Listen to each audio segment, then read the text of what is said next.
খুব সুন্দর করে মশলা টসলা সব ভেজে নিয়েছি, দেখুন দেখতে লাগছে।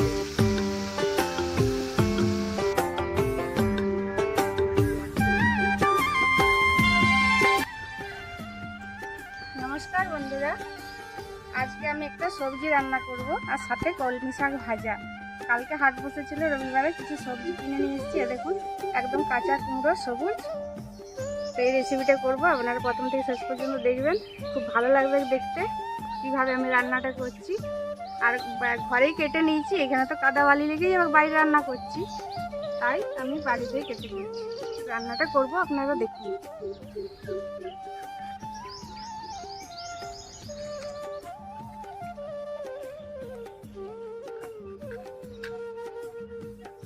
প্রথমে আমি কলমি শাকটা ভেজে নেব। কড়াই আমি তেল দিলাম,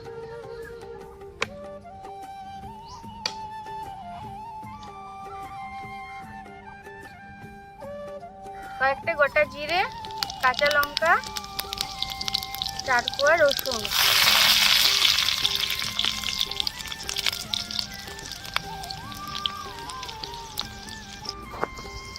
রসুনটা ভাজা হয়ে গেছে, শাকটা দিয়ে দেবো।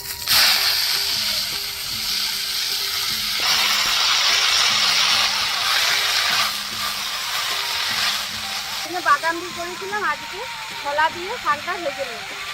ছোলা দিয়ে খুব ভালো লাগে, আর কলমি শাকটা খুব খেতে পছন্দ করে বন্ধুরা, তাই কলমি শাকটাই আমি বানাই।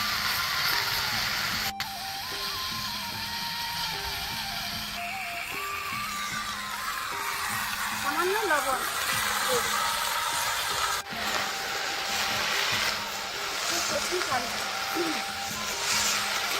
তাড়াতাড়ি সিদ্ধ হয়ে যায়।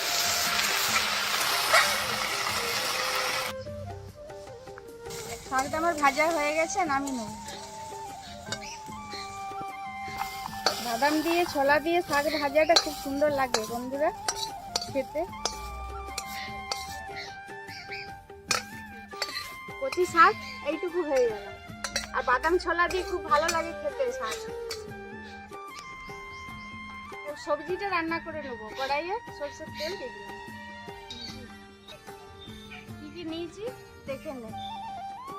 কাঁচা কুমড়ো, আলু একটু কেটে নিয়েছি, বেগুন, বরবটি আর ঝিঙে সব দিয়ে ঘাট বানাবো, খুব সুন্দর লাগে খেতে।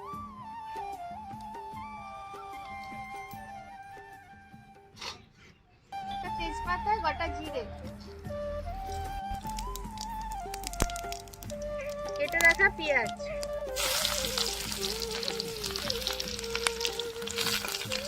কাঠের জাল এটাই বন্ধুরা, কখন বেশি জাল হবে কখন কম জাল হবে, হাতে লেগে যায়।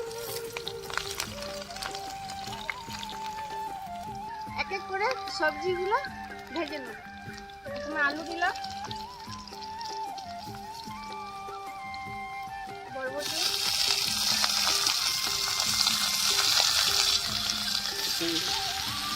সব সবজি দিলাম।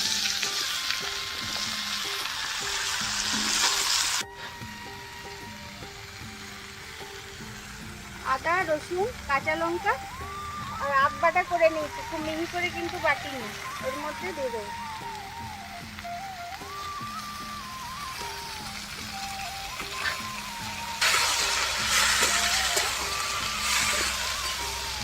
আধ বাটা করে রান্না করলে টেস্টটা কিন্তু খুব ভালো লাগে যে কোনো তরকারিতে। এবার কিছু মশলা আমি দিয়ে দেবো। হলুদ গুঁড়ো, ধনে গুঁড়ো, জিরে গুঁড়ো, স্বাদ মতো লবণ।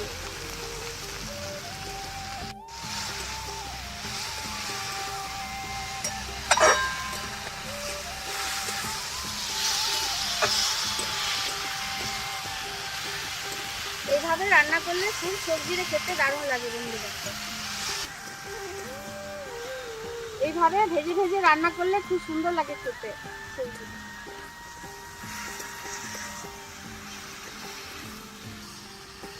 এই রান্নাগুলো যদি আপনাদের ভালো লেগে থাকে প্লিজ সাবস্ক্রাইব করবেন।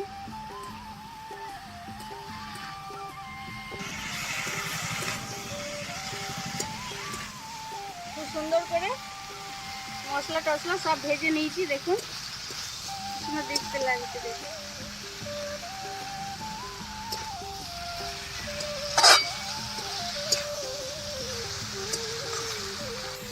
আমার কষানো হয়ে গেছে, সামান্য একটু জল দিয়ে দিই। সবজিতে কিছুটা জল বেরোবে, আমি সামান্য জল দিলাম। একটু মাখা মাখা রান্নাটা করব, ওটা খেতে ভালো লাগে। টমেটোর সস এর মধ্যে একটু দিয়ে দেবো।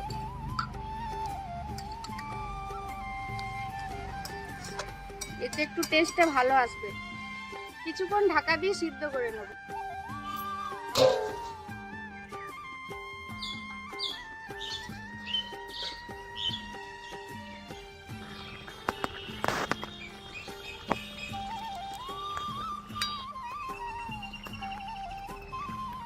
সব সিদ্ধ হয়ে গেছে, আর একটু ঝোলটা কমিয়ে নেব।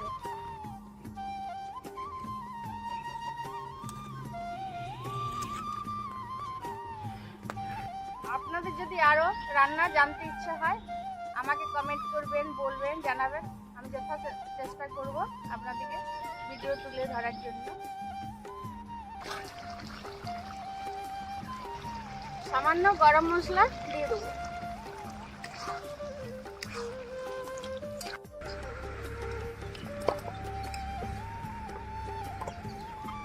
এর জন্য এই পর্যন্তই বন্ধুরা।